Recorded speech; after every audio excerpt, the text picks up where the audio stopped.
Чтобы этим заниматься, нужна настоящая страсть, желание рассказывать истории. Это большая редкость, когда удается собрать так много талантливых людей, добиться такого успеха, работать с лучшими в своем деле и так эффектно все завершить. Это просто мечта.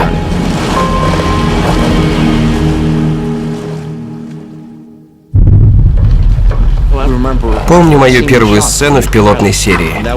Прибытие короля в Винтерфелл. Все в этих большущих костюмах. Помню момент, когда король въезжает верхом на коне, и ему надо с него слезть. Очень сильная сцена. На марке Эдди, который играл Роберта Баратеона, было такое громоздкое одеяние, никаких шансов сделать это элегантно. Появляется конь, король делает так.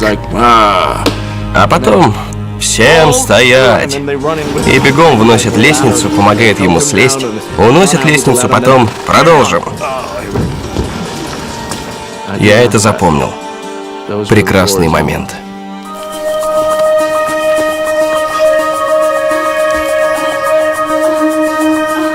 Финальную сцену в первой серии мы сняли в 3 вариантах. В первом я с голой задницей стою у стены с очень милой дублершей. В другом я лежу на полу, а в третьем, в общем, там были разные степени обнаженки. В итоге остановились на довольно-таки прикрытом варианте. И я считаю, правильно. Все ради любви. Встань за мной. С персонажем Джейми можно очень круто построить сюжет. Есть пара сцен, например, сцена в ванне с Бриенной. Очень эффектная.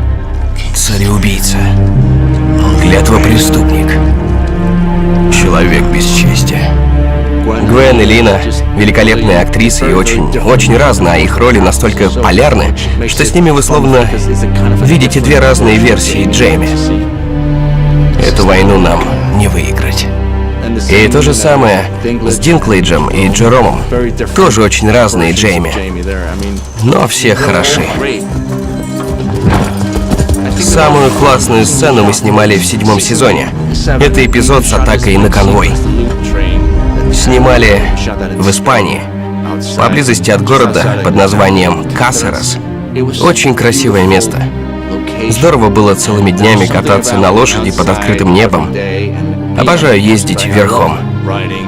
С годами сериал разросся, стал очень масштабным. Вряд ли найдется более масштабный проект даже в кино. Просто невероятно. Но в том году в Испании при всем величии сохранялось ощущение камерности. Мне повезло это пережить. Я буду скучать по людям. Вся съемочная группа, все, кто занят в проекте.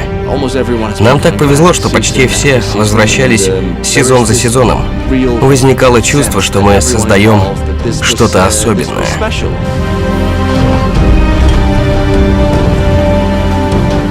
Обычно к сериалу, любому, зрители теряют интерес к 4-му, 5-му сезону. Но здесь он только растет и растет. В 2019-м исполнится 10 лет, как мы заняты этим проектом. Довольно немало. Это Джейми Ланнистер, брат-близнец королевы. В начале съемок я был совсем зеленый, а после Белфаста будто расправил плечи. И я стал лучше как человек. Мне будет этого не хватать. «Игра престолов». Финальный сезон. Только в Амедиатеке.